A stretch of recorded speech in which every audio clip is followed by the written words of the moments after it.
Temperatures on the Season Bowl side, mid to upper 80s. Will be a little warmer tomorrow, but it's going to be brighter as well. And the humidity, you'll notice that it's coming back into the picture too. Your home for Villanova basketball is WDAS and WD273D, Fox Sports Radio, Philadelphia. I want to talk right down to earth in a language that everybody here can easily understand. Time to get ready for the day's action. From the sides to the totals and everything in between, nobody does it better than the Tough Cover with Mark Henry, right here on The Gambler.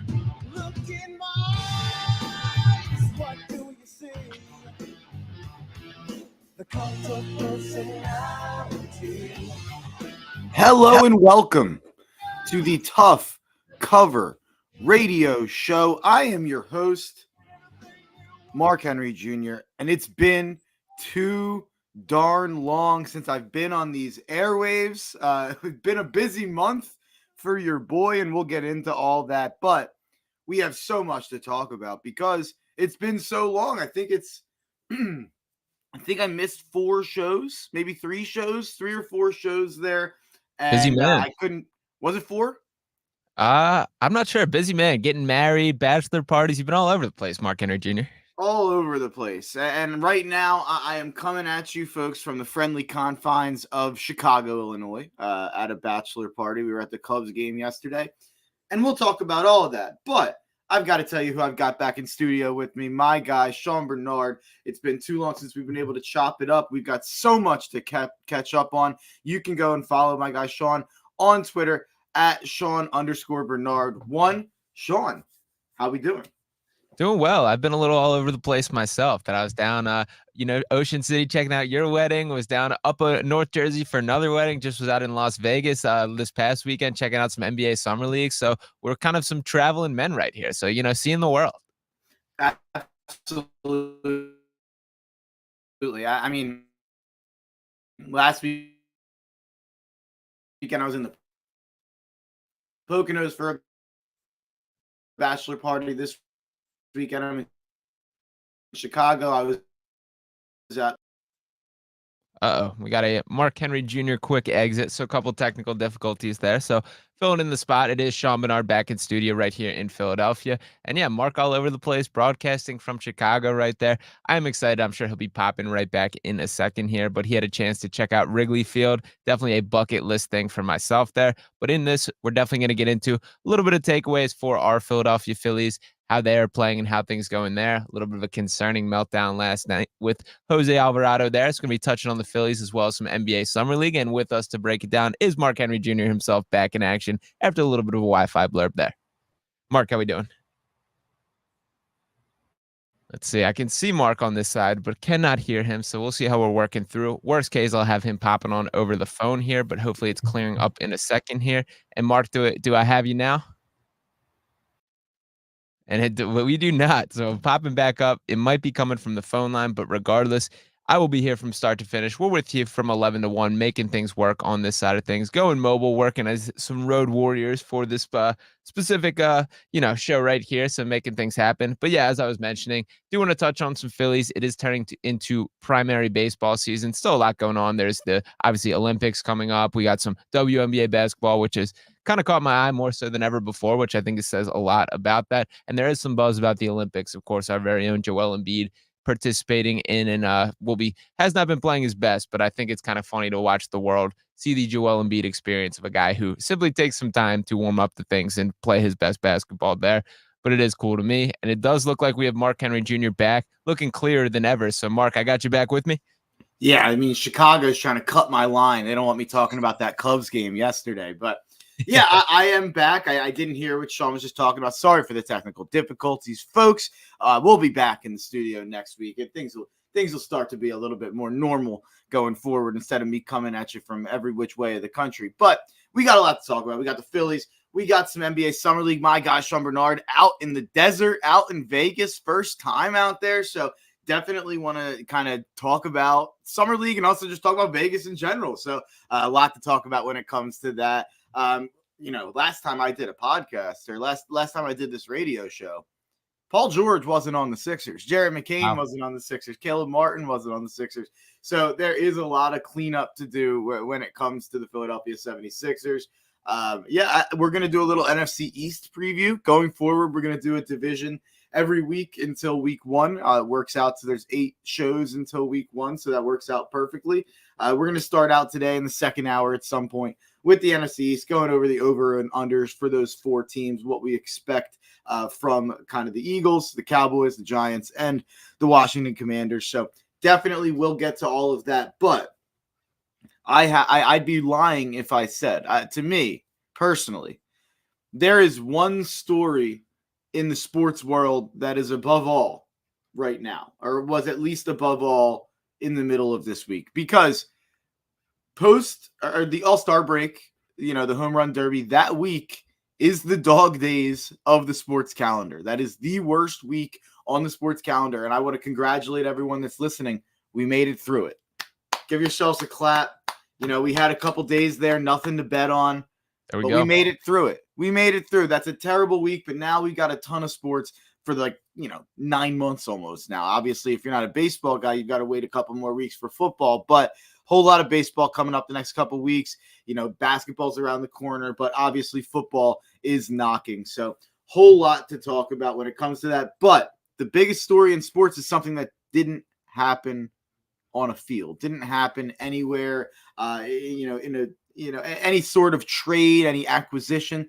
The biggest story in sports is a video game. And I know that that's going to drive some people who maybe aren't gamers nuts, but the last time that there was an NCAA football video game, it was 2014.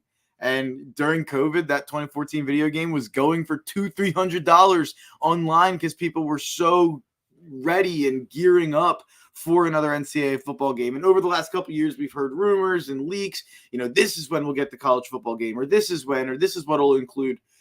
And it's been a tease for so long. And I think a lot of people like myself thought, some legal thing will pop up and it's not going to happen. We're not going to get it. It's what we all want. So naturally we won't get it. But this week, NCAA football, or actually, I'm sorry. NCAA has nothing to do with this video game. I want to make that clear. College football 25 dropped. You can get it. You could have gotten it early on Monday, but everyone had access to it yesterday. And it's the best video game I've played in at least a decade. I just think that for all the fears that people had, and I've dropped off of my Madden gaming. I was a big Madden guy growing up. I think that they've done a horrible job. They haven't done anything to fix those games. And there were all the concerns that EA Sports was just going to reskin a Madden, and that was going to be your college football game, except new logos. But that's not what happened. The gameplay is so different. And there are so many fun modes. My one complaint about the game, if I'm just throwing it out there, Road to Glory, I just think that there's a little bit less going into it than I felt like there was even back in the day, or at least relative to what I expected. I feel like that they could have added a lot of more extracurricular stuff outside of just playing the games and practicing, but that's okay. Road to Glory isn't the main focus of the game. The main focus of the game is Dynasty. And I know a lot of people out there, I feel like everyone's got different philosophies on how to start a dynasty. Some people, you went to Penn State, you're just going to go start a Penn State dynasty. You went to Temple, you're going to go start Temple.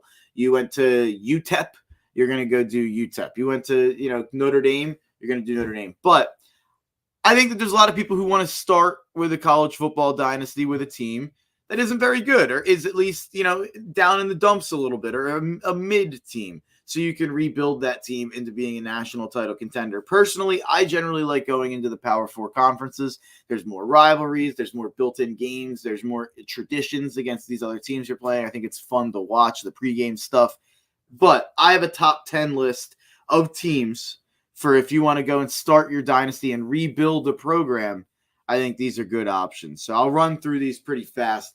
And on the other side, we're going to take a break. And then on the other side, we're talking a little hoops. We're talking a little basketball. But My number one team, and of course I'm going to say they're number one because they're the team that I've been doing it with, UCF. I think UCF is a fun team to rebuild. They went 5-7 last year. KJ Jefferson's a fun mobile quarterback. He played at Arkansas.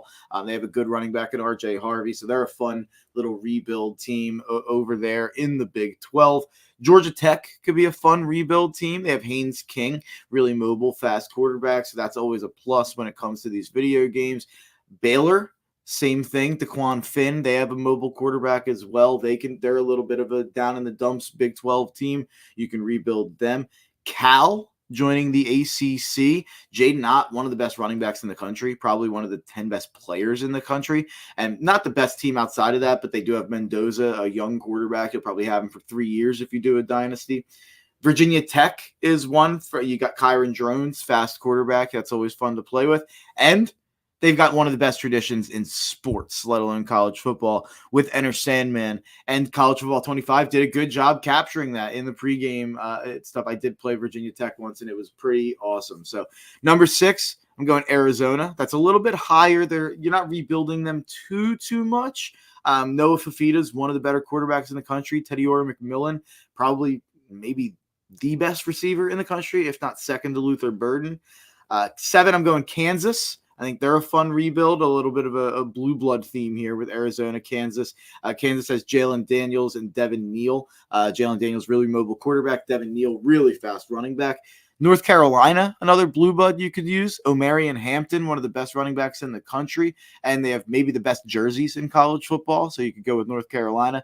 Number 9, Boise State. I'm breaking my rule with the Power 4 conferences, but the blue field, it's a novelty. Some people like it. If you want to go on the blue field, start with Boise State. And then my last one, I struggled for a 10th, but my weird one, Florida. If you want to take a true top-tier program at their basement, chomp. Sean Barnard back in the studio. You're a Florida Gators guy? I like the chomp. I wouldn't say I'm a Florida Gators guy. I think Boise State would be my choice out of these. I am a blue turf guy. Okay. I'm going to try to get Bernard to buy this game and start a franchise with Boise State, start a dynasty.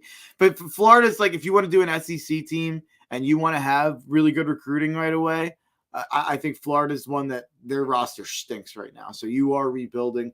They're probably not going to be good in your first year there, but you can rebuild that. So that's my little tidbit I had to do on College Football 25. I felt like it in honor of the game going away for 11 years. 11 years that I had to deal with not having this game. Or maybe 10 years. I guess it's NCAA football to 14 to 25, but it was only 2014 to 2024. But I took it for granted back in the day. It was my favorite game growing up. Never thought it wouldn't be around. So for it to be gone for a decade and then for it to come back, this honestly did feel like a cultural event in a way that a sports video game just doesn't have the ability to feel like. Yeah. So it's kind of not hit the same next year, probably when College Football 26 comes out. But the diehards like me will love it every year. So thank God that EA Sports has brought that back. And I think in general, especially now that the names are in the game, I think casual college football fans, are going to be so much more knowledgeable about players just because they see these names, they play with these guys, they do dynasties, they play against these guys. I think people they're online playing with these guys.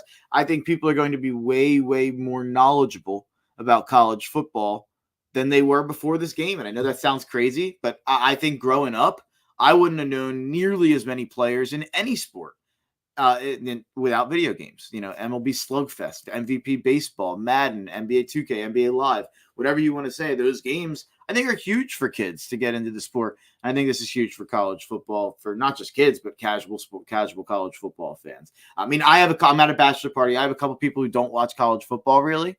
They're like talking about the game. They're asking about the game. They're saying they're going to get it. So it really does feel like a cultural event. Have I swayed you at all, Sean Bernard? Are you going to go out and get the game? Yeah, I might. I when I hit like a free period of time, I could see myself definitely get involved in it. I've just kind of been on the run lately. That's something that like I've always been a 2K guy, so that was kind of my game of choice always growing up. And I'm kind of a my player dude, have developed that, all that. But I totally see the appeal of the college football thing. And in general, I was a Madden guy when it came to football video games. So that I didn't have quite the same nostalgia of the college football coming back, but I certainly saw the good fight being fought for years to make this happen, how much people wanted it. And I totally agree. Like, the cultural relevancy of seeing it just explode over Twitter and all these other things has even been cool to take in from afar. So definitely no hate on it. I might dive into the waters at some point, but just haven't just yet. Heck yeah. All right, let's take a break. And on the other side, talking a little hoops. We'll bring it back, talking about some summer league. I want to get some Vegas takes from Sean Barnard. So on the other side, we're talking hoops. We're talking Sixers, talking Paul George, talking Jared McCain right here on the Tough Cover Radio Show. Back after this. Our iHeartRadio Music Festival, presented by Capital One. Coming back to Las Vegas, September 20th and 21st. Streaming live only on Hulu. A weekend full of superstar performances. Tickets are on sale now at AXS.com. That's AXS.com. Capital One is the proud presenting partner of the 2024 iHeartRadio Music Festival, bringing great products, rewards, and services to its customers. What's in your wallet? Fox Sports Radio, The Gambler. Now, total traffic for Philadelphia. We've got slow driving along 76 East as you make your way from Gulf Mills into 476. There's a crew taking out the right-hand lane. 76 East, you can't get to the Boulevard northbound. That ramp shut down all weekend long with construction. Kelly Drive blocked off Fountain Green Strawberry mentioned. That's because of a regatta. Interstate 95 looking good. A little slow driving on the 42 freeways. You make your way down onto the ACX. Once you're on the expressway, though, you're in good shape to or from the shore. I'm Sean Butterworth, Total Traffic. This report is sponsored by Lowe's. Don't miss up to 70% off select major appliances at the Lowe's closeout event. But hurry, these deals are too good to last because Lowe's knows savings. Lowe's knows home improvement. Valid through 8/7 while supplies last. Selection varies by location. We need your help to protect your right to AM radio in your car. AM is always there in times of need with the key information for our community. The overwhelming majority of legislators support a bill to keep AM radio in cars, but time is running out. Please text the two letters AM to 52886 and ask Congress to bring this bill to the floor for a vote now. Text AM to 52886. Message and data rates may apply. You may receive up to 4 messages a month. Text stop to stop. A message from the station. There's a new flavor at Rita's. Introducing new Nerds Grape Ice. Try it in a gelati layered with frozen custard or mixed into a gelati blender drink. You can even add on new Rainbow Baby Nerds topping for the ultimate crunchy, tangy Nerds experience. Download the app for a free Baby Nerds topping reward with any gelati or gelati blender purchase for a limited time. Be cool, go to Rita's. Be cool, eat a Rita's. I want to learn how to cook, but I keep ordering takeout. Accomplishing goals is hard, but when your goal is to learn a new language, Babbel makes it easy. In just 15 minutes a day, Babbel will help you start having conversations in as little as 3 weeks. Words and phrases you'll actually use. So when someone asks, "How's your French going?" you can say, Babbel facilite grandement l'apprentissage d'une nouvelle langue. Now try Babbel for free at Babbel.com. That's Babbel.com. Babbel.com.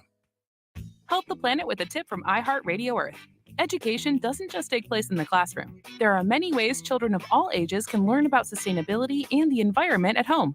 Visit iHeartRadio.com/Earth for a list of resources, activity guides, and toolkits that are educational and fun for the whole family.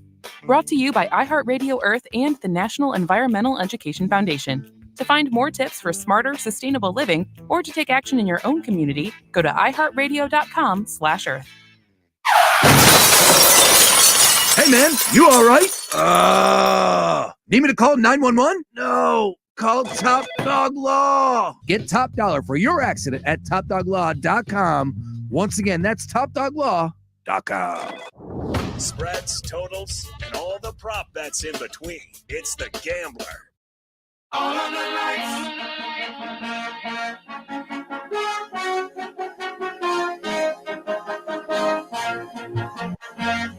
Welcome back to the Tough Cover Radio Show. Well, yay, bringing us back in, and I am in Shy City. Can you say Shy City? And we've been the bachelor party that I'm at. The guy we grew up on Kanye. Weird to talk about now. I'll admit that. Obviously, don't condone the recent Kanye or even the recent Kanye music. I'd say, but I'd be remiss if I said that, I think he had a 6 or 7 album run better than any musician of all time. So we often debate best songs. We've been debating for 2 weeks now. He says Gorgeous is a top 5 Kanye song. What's your take on that, Sean Bernard? No, not a bad song, but I could think I could hit 10 Kanye songs that I'd rank above that. I don't know if it makes my top 40. Yeah. I really don't know. It's a I'm tough definitely list. closer on your side here for sure. And then I'm getting gaslit by the other people here that it is a top 5 song. Crazy debate. We've been debating Kanye all week. We broke out a song bracket online we were doing out at the bar. Yeah, it's been a fun weekend in Chicago. We got a chance to go to the Cubs game yesterday. Met up with my guy Mike Praz on Twitter. My buddy from Twitter does a Cubs podcast. So that was awesome. We went to a bar last night that had turtle races. Wow. It's wild. These turtles, one turtle was moving though. So Team Turtle won every time. But it was we've been having a blast. Obviously, Barnard was down at my wedding a couple weeks ago. We were having a blast. By the way, Sean Bernard was out on that dance floor the whole night. So props to Sean Bernard. I wanted to believe it. Meant to throw that out at the top of the show, but we had a little technical difficulties. But let's bring it back to what we've missed. So obviously did some college football. We're going to preview the NFC East a little bit later on. We're going to talk some Phillies. Honestly, I don't have much to say that I haven't said on this show outside, with so much that we've missed with the Sixers, with even some Eagles reports and things like that, with college football, with everything that I could have missed over the last month or however long it's been. Feels like my Phillies take is relatively the same. You're really good. Go for it. That's basically my take. And also my take is every loss, I shrug my shoulders and go, it doesn't really matter because they've given themselves that right. If they go one game below 500 the rest of the way, they win 95 games. That's pretty unbelievable stuff. So we'll talk about the Phillies maybe, but not much to add to what I just said right there. But like I said off the top of the show, the last time that I was on this show, we were like, man, I guess our interest has waned significantly in Paul George. We're not going to bring Paul George home. And that was a lie. The lie detector determined that was a lie or whatever smokescreen that was. And Paul George is here. They go out, they sign Caleb Martin. They go out, they retain Kelly Oubre. They go out, they retain Kyle Lowry. They retain KJ Martin on a balloon deal that is going to be designed to be traded later on. They went out and got Eric Gordon. I'm trying to think what else I missed. Did I say Drummond? They got Andre Drummond. I'm missing someone. I'm missing Caleb Martin. I think I said Caleb Martin because if I didn't say Caleb Martin, let me just say I can't believe I'm leading off with Caleb Martin, but Caleb Martin is our fourth best player. No doubt in my mind is Caleb Martin better than Kelly Oubre and better than anybody on that bench. I think Caleb Martin is the perfect fit on this team. And I'm not worried at all that he only shoots like 4 threes a game because he is a pretty good shooter from there. He's not a guy you can leave at all. So he's definitely a guy who you do at least have to respect out there. He can shoot the ball, but he's a dog on defense. He can drive and get his own bucket in the playoffs. We've seen it, and he's done it to Boston many a time. So I couldn't be more excited about Caleb Martin. He's the exact guy we never have. Yeah, 100%. And I do think he's going to be a guy that ends up like a favorite player for a lot of these like Sixers fans. That as much as Paul George is going to be the attraction, there's going to be Tyrese Maxey and Joel Embiid, of course. Caleb Martin is going to be the type of guy that is an even better Kelly Oubre to an extent for the way that he plays, the style that he fits. I did have a chance to talk with him a little bit out in Las Vegas, and he was really cool, man. He's talking about how excited he is to be playing in Philly, that he's always respected the city competing there. And I also personally love like how his enemies are our enemies. Like he hates the Celtics, has had his best games against them, had his little beef with Giannis at a point, and there's clearly some beef with the Miami Heat based on how that exit went down. So I kind of love that he's joining the side, and he seems like a guy you just want to go to battle with. Yeah, no, I couldn't agree more. I couldn't be happier with the Caleb Martin contract. And for example, I know we talked about this offline, and this is a little bit of a disagreement between me and Trilbro Dude, because when Patrick Williams signed a deal with the Chicago Bulls for 5 years, was it 95 million, 90 million, something in that range? 5 years in the $90 million area. Trill called that a value contract and said that, AK from the GM in Chicago did a good job on that, and that he's done terrible on trades, but has done a good job locking up his players. 5 years, $90 million for Patrick Williams is one of the worst contracts I've ever heard. Before we even get to what before we get into the contract, my initial reaction to that is as negative as I've had in a long time. There's just absolutely no way Patrick Williams lives up to that deal in the slightest way. I don't see the scenario.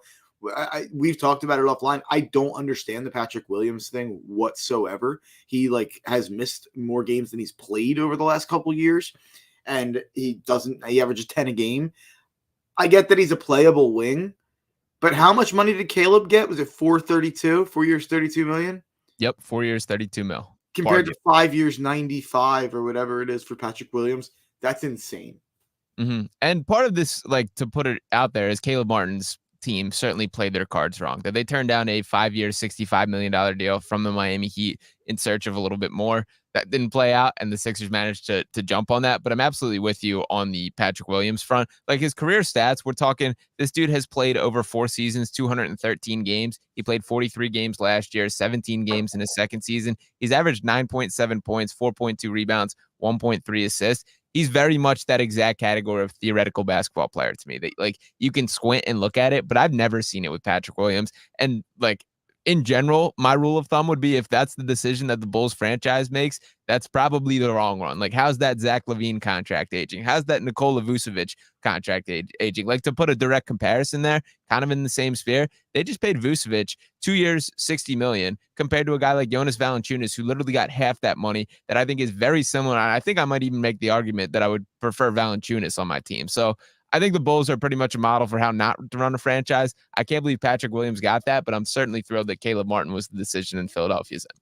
I would absolutely rather have Valanciunas than Vucevic. So I totally agree with you there. But I found the tweet that I sent this is from July 6th. So this is kind of catch up here. But Caleb Martin's played 65 plus games and averaged 9-10 points per game over the last 3 years while shooting 37% from three. He just got 4 years, $32 million. Patrick Williams has missed 104 games over the last 3 years and averages 9 to 10 points per game on 40% from three. He got 5 years, $90 million. I mean, that's just a crazy, crazy difference, especially when you factor in, like we talked about, the fact that Caleb Martin has the playoff moments and has the playoff pedigree and has done this in the biggest moments. I couldn't be more thrilled about the Caleb Martin contract when we were going through these potential guys that you can pair with Paul George if you bring in a Paul George. My concern was always, how much more room do you have after doing Paul George? What else can you really get done? And I just think I think Daryl deserves some praise for how he's handled this offseason, because I had doubts, and it's why I was leaning towards maybe trading for Brandon Ingram, which opened maybe a little bit more money up than signing Paul George would have. It was probably if he would have waived the trade kicker, he would have made $14 million less than Paul George this year. So theoretically, you would have had $14 million more to go out and play with.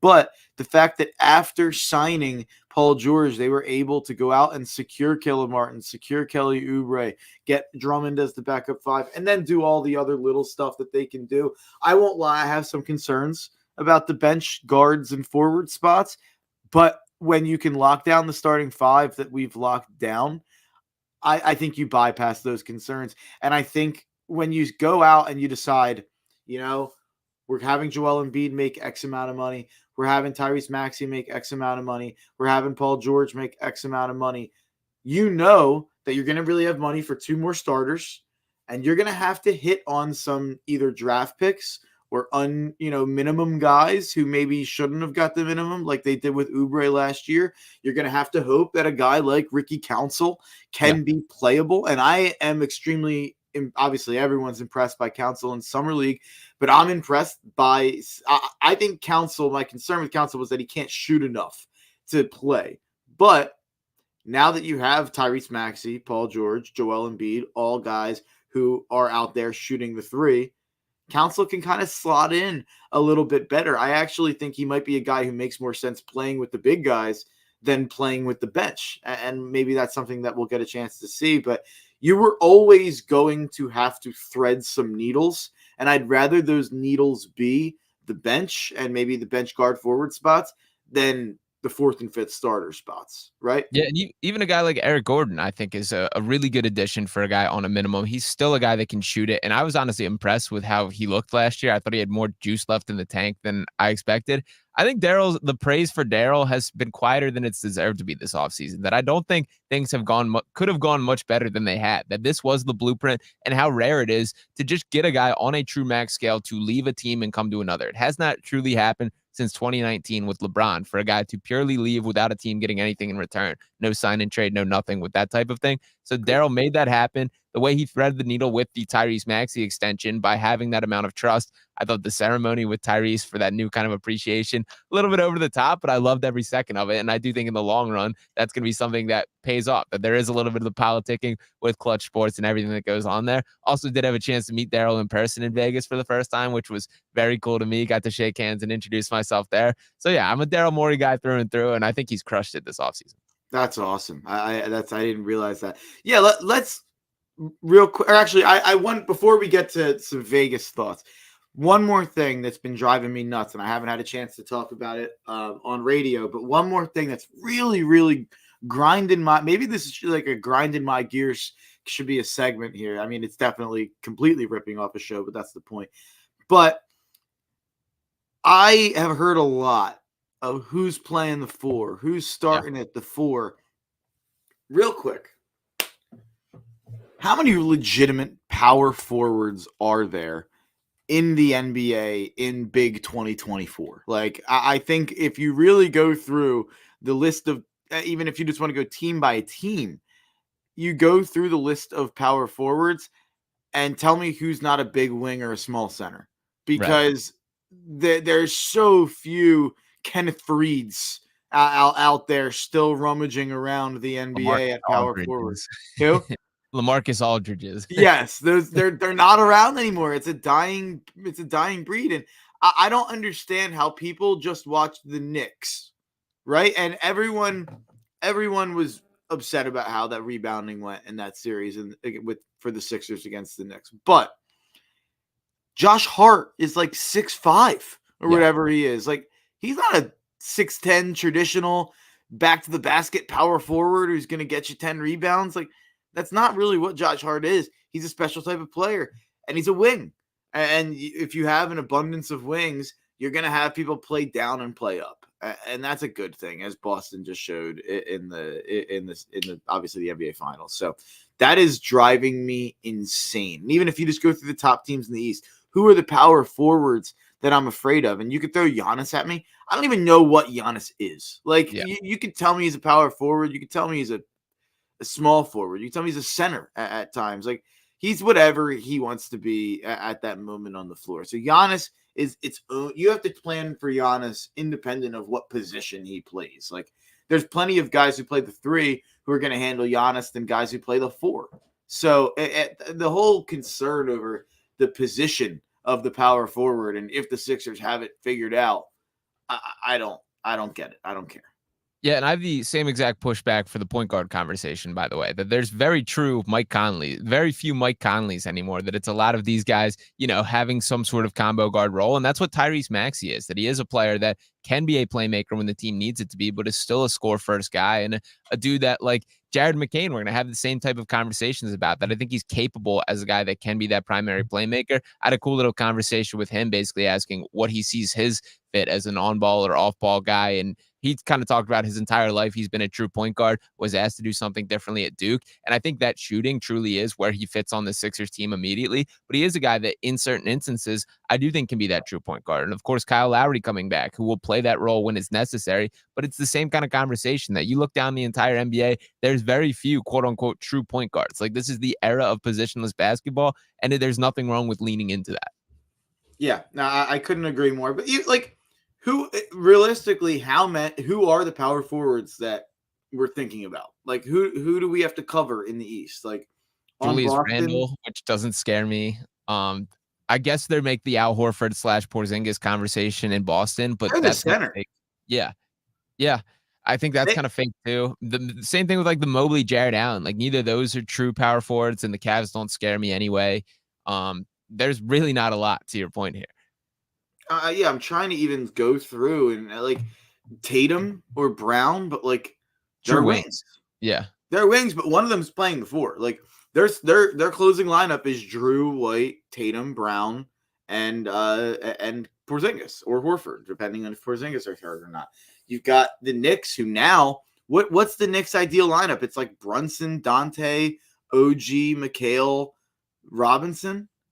Yeah, and so Randall kind of gets squeezed there. Pascal, That's fair. You're right. I actually, I guess it's really Brunson, OG, McHale, Randall, Robinson. I don't know if that lineup it probably has enough shooting. I don't know though. Randall and Robinson out there with OG, and OG's obviously can shoot, but he's not Dante or McHale or Brunson. So it's kind of going to be. I don't see Randall being on that team by the end of the year. Also, so that's another conversation. But Milwaukee, we talked about Giannis. I think that's its own beast. I guess Pascal. You could say Pascal. Yeah, Pascal's a 4.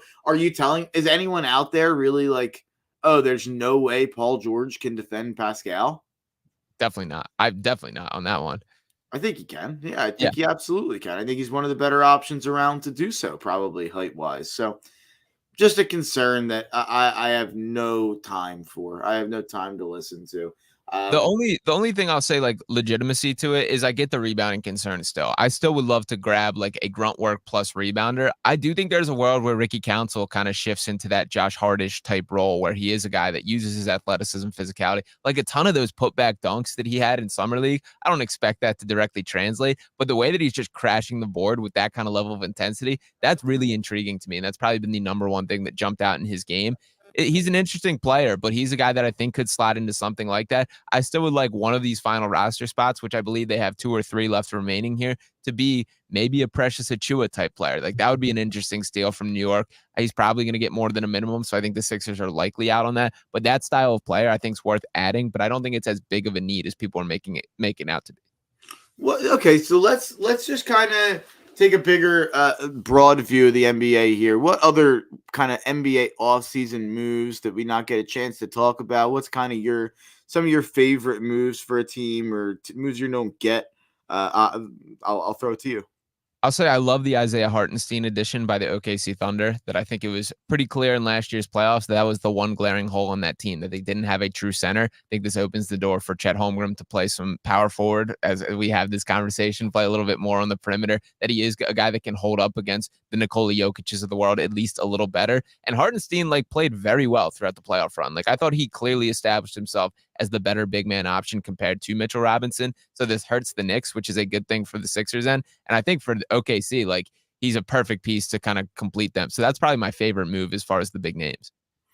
I have a little bit of a weird take here on my favorite move, or what comes to mind. No one talked about this move. I think it's one of the less talked about moves of a guy who averages 20 plus a game I've ever seen. DeJounte Murray. The Pelicans gave up nothing for DeJounte Murray. I think there's a chance DeJounte Murray is getting crazy undervalued. And I've never been a big DeJounte Murray guy, really, but I think the hate has gone too far on whatever was happening with that situation. I think it's very clear, and it's both ways, I think. Both Trae Young and DeJounte Murray are really good players. I don't think they fit perfectly together. Even though the stats would tell you they put up good numbers, clearly it didn't work out defensively. It didn't work out for the team-oriented style of basketball. But both of those players are still incredibly valuable. And the Pelicans getting DeJounte Murray for nothing is crazy. And it's going to be interesting to see what happens with Ingram now. I'm assuming he doesn't get traded this offseason, and we're going into the year with him on the team. They have a loaded roster. And I think this is a more of a broad kind of conversation about the Western Conference, but something that I've heard a lot, this is a different, obviously the Suns are in a bad situation, I'd say, going forward, but people be like, "Oh, they should blow it up." I'm having the argument with my buddy that just was creeping behind me to grab stuff in the room right now. But I was just talking to him about this yesterday. He was like, "The Suns should just blow it up. They're never gonna be better than they were last year, and they're never gonna yada yada yada." And I was like, "So just real quick, they won 49 games last year. If they win 3 more games, they're the 4 seed. If they win 7 more games, they're tied for the 1 seed." Like, the Western Conference was separated by so few games. Like, the Mavs won 50 games. They went to the finals. They won 1 more game than the Suns. Mm-hmm. It's just, they were separated by so few games. The Pelicans won 49 games last year, and no one cared. No one thought about it. I think there's a chance the Pelicans come out and win like 60 games this year. And it's just like, if everyone stays healthy, it all goes together well. I mean, it's just I think it's a great roster. Yeah, I'm with you. I'm pretty much with you on the DeJounte Murray outlook as well. That I was pretty anti-DeJounte when he was leaving San Antonio, which at that point was probably his best defensive performance of his career. He led the league in steals for a season and kind of showed the well-rounded of his game, that he was a triple-double threat on a pretty much night-to-night basis. And I thought there was a lot of empty calorie stuff there, that like the perception of him was a bit too high. But now I think it's the exact opposite, that he's still a good player, a borderline all-star guard if things are going right. And I just think the Trae Young and DeJounte Murray fit made zero sense. With New Orleans, the question mark to me is all about Zion and how can he stay healthy. But I will say the last time we saw him on a basketball floor is the most impressed I've ever been with him. Him going toe-to-toe with LeBron in that playing game, and obviously he popped the hamstring and wasn't able to continue on. Super disappointing because he was playing unbelievable, but that's still something to build off. So yeah, I'm in agreement there. And a couple other moves that I'll shout out. The Buddy Hield to Golden State, I think, is sneaky going to be a good move there. Oh, and also, by the way, but the last point on Phoenix, they also did the same thing with KJ Martin with the balloon contract with Josh Okogie there. So they don't have the same level of draft capital, but a little bit of flexibility that you can still add a piece to this team somewhere in the midseason. Brought back Grayson Allen. So I'm with you. You have to at least see this experiment through with them. But yeah, as far as moves, I do like the Buddy Hield addition for Golden State. I'm curious if a Lauri Markkanen deal ends up getting done or not. It feels like Danny Ainge, rightfully so, is asking for the entire organization in this deal. So I don't know if I see it happening, but that would be a really interesting team if we're talking about Steph Curry, Lauri Markkanen, Buddy Hield, and the other pieces that they do have around. And who knows who ends up going in that deal. But I'm excited about that. I also don't hate the Klay Thompson to the Dallas Mavericks. I know he's not the Klay Thompson he once was. I think the Derrick Jones Jr. edition is probably a little bit, or no, he went to left there to go to the Clippers. So I like Klay as far as a shooter. I think that if anybody can make him out to have a successful final years of his career, it is Luka Doncic at this point, if he can just be a corner shooter. So there's been some interesting, I guess, below the big names that I do think will have some impact. Is there any argument that the Hartenstein contract may be a bit too much there? You certainly can have, like, I think that's fair, but they're also in a good spot when you look at like 3 years. Like, it's going to be, they're going to be able to like find a way to make this work, I guess is my point. That like, you're not risking losing anybody that's super notable, that other than you obviously already are with all the talent that you have with the Jalen Williams, Chet Holmgren. So I think it's going to expire at a time where most of these guys are hitting their big time contracts in a way that it won't hurt the franchise. And then another move that could be fun, at least, just I think the Kings probably could get back to a little bit of what they were 2 years ago with just winning, in the low 50s instead of the mid 40s. DeMar DeRozan, I actually do think is like a perfect fit there. Really? With Fox and with Sabonis to kind of slow things down, get to the line a little bit more sometimes. I do think offensively it makes them a bit scarier than they were last year, and I think gets them back to like 2 years ago. But Keegan Murray's getting better too. I feel like, I don't know, there was a lot of negativity on DeMar to Sacramento, but what was the move Sacramento was supposed to make, I guess, to get better? I feel like they couldn't just stay stagnant, which they kind of did year to year, and clearly got worse because teams around them got better, I think. And it just seems like they didn't have a lot of avenues to get better. And this seemed to me like the best available one. Yeah, and that's the fair mindset to have. Is I don't know if they could have done much better. Kind of my pushback is I just don't think it fixes any of the problems they have when you look at the defensive side of the ball and things like that. I do think DeMarco is underrated in the conversation for how good he is. Like that dude's just a straight up very good basketball player, a better playmaker than he gets credit, a guy that can absolutely get a bucket with the best of them. But he is a ball dominant player. He's a guy that still is probably not a plus defender. At best, I'd probably call him neutral, that he can stick with some, but he's not a guy that's going to be a defensive stopper. De'Aaron Fox is awesome, man. He's another guy that I think is just the real deal in a way that he doesn't always get the recognition, but there's going to be defensive concerns. I would love for them to add some sort of weak side shot blocker to pair with Sabonis there. We know how great he is as like an offensive hub for that team, but defensively, like there's pretty much zero rim protection that he brings to the table. I'm intrigued by the Kings. I'll be rooting for them, but I don't think my overall optimism, if they can go deeper in the playoffs, has changed much. And then my last kind of offseason take I'll give. I'm my loser of the offseason. People won't like this. I'm sorry. My loser of the offseason is the Orlando Magic. I think that they came into the offseason. They had a lot of cap. They had a lot of like optimism. People were bringing them up in Paul George. People thought Malik Monk, who, and by the way, great job by Sacramento locking down Malik Monk for what felt like really, really low money. I think it was like 4 years, $80 million. I thought he was going to get way more from that from a team like Orlando who go out and sign. Do you remember what KCP got? I'm trying to think. I want to say it was like 2 year 55, something like that. I don't get the KCP thing. I'll say it. He's a playable guy who can slot in on any team, so I get that. Dude shoots like 4 threes a game. Like I actually did like a double take when I looked at his stats. I thought he was probably more in like the 6-7 per game attempt range. He's not a bomber at all from 3. Like, and he's a good shooter, no doubt about it. And he's a playable defender, absolutely. But I was kind of shocked when I looked at his stats and did kind of a deep dive, and I mean, he's obviously good. I'm not saying he's not a good player, but 2 years, $55 million, and that being like, okay, we fixed our shooting, which was clearly a huge issue. Like, right. I don't know. Like, and especially when you sign Franz to a mega max, and I get that that's what you do, but the amount of people being like the reaction to this Franz deal tells you if you know ball or not. And it's like, oh, should we celebrate the guy who just shot 29% from 3 and played terrible in the playoffs, getting the most possible amount of money he could have gotten? Is that something we should celebrate? Like, I don't get what the reaction should have been. I don't get it.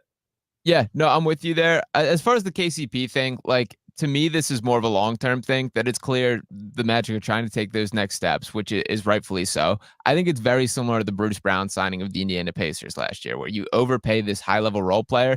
And why that worked out for the Pacers is that now became that financial piece that you could flip for Pascal Siakam. So for the Magic, I do think they're at that crossroads where they need to make this decision between like what young guys are their actual core when you factor in like the Cole Anthonys and Jet Howards and all these other guys that are a struggle to find minutes for.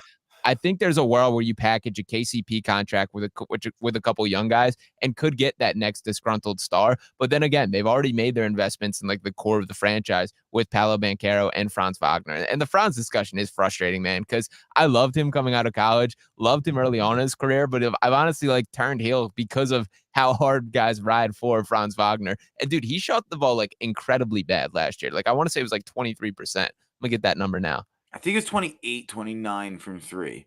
I could be wrong on that, but I know it was really, really out of line with the rest of his career for sure. But he's just never been a guy who's blown me away at any one thing. Like, he's pretty good at a lot of different things, but he's never blown me away at getting to the rim. He's never blown me away on defense. He's just kind of above average at a lot of different things, and that adds up to being a pretty good player. But I feel like Orlando could have taken a step. And you know what? You just made the best argument I've heard for that KCP contract, and it's a great comparison to Bruce Brown with Indiana. So I'll give you that. That's definitely something I hadn't considered. But just coming from a strictly like this year perspective or what's on paper right now, I think they're going to be worse than they were last year. And people are going to be like, oh, but they added KCP. Too many other people added other things. People will be more healthy around the Eastern Conference, theoretically. So I I think Orlando is going to take a step back. Yeah, and it was 28% on 4.6 attempts per game, which is pretty bad still. Like straight up, that's really bad as far as a guy that you look at as one of your primary options offensively. It would have not been the decision that I made if I was the Orlando Magic. I would have much gone harder for a guy like Malik Monk, who I think would have been really intriguing there. Even like a Klay Thompson is a guy that I think could have made a ton of sense for them if he wanted to go play down there, just because he is a guy that is a bomber. And while he's not the Klay Thompson he once was, he's still a very high level 3-point shooter in the grand scale of the NBA. But yeah, they made their call. We'll see how it plays out from here. I am selling a little bit of my Magic stock for sure. So just give me some Vegas stories. What's the coolest, for anyone who doesn't know, Sean Barnard was out in Vegas covering Summer League. And what was the coolest kind of person you ran into that you haven't mentioned yet, or a cool story you have from out there in Summer League? Yeah, getting to interview Jared McCain one-on-one was really cool. That was awesome to just kind of have a conversation with him, get a feel for his mentality. I was really impressed with him as like a human being and kind of his outlook. The dude's the man, and I think Philadelphia's going to love him, which I think some people will be surprised to see.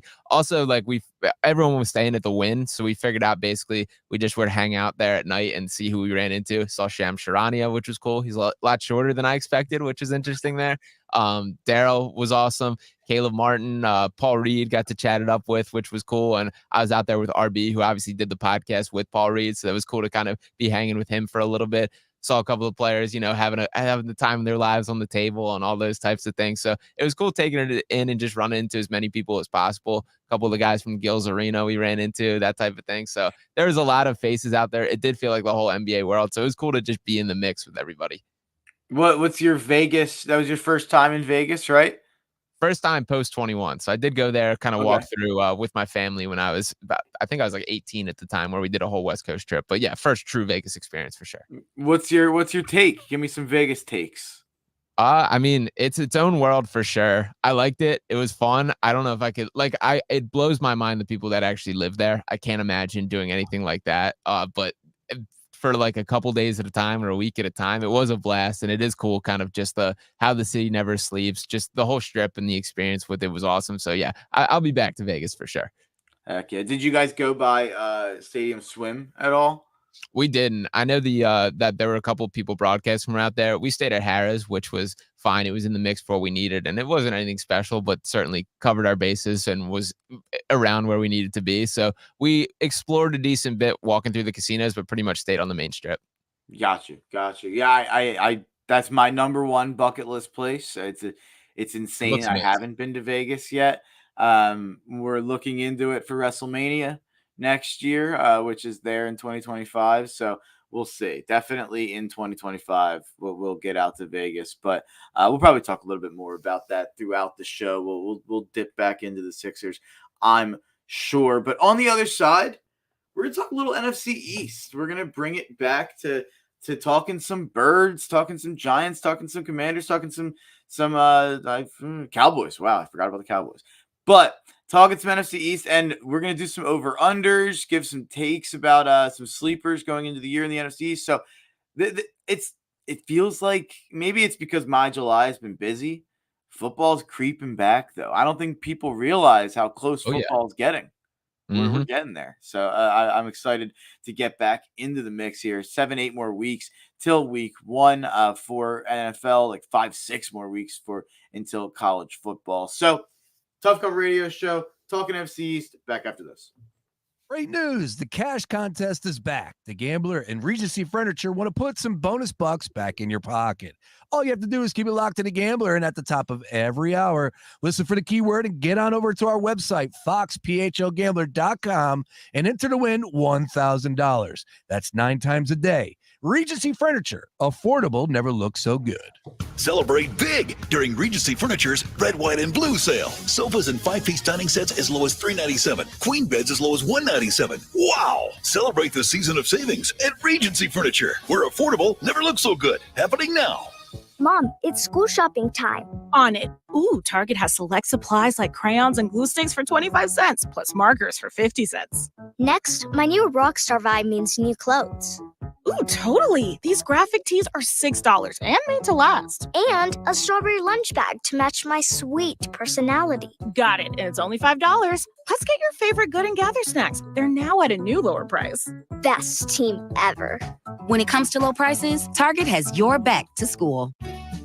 Raid wants to know, what would you do if you could confidently face every day knowing you and your loved ones are protected?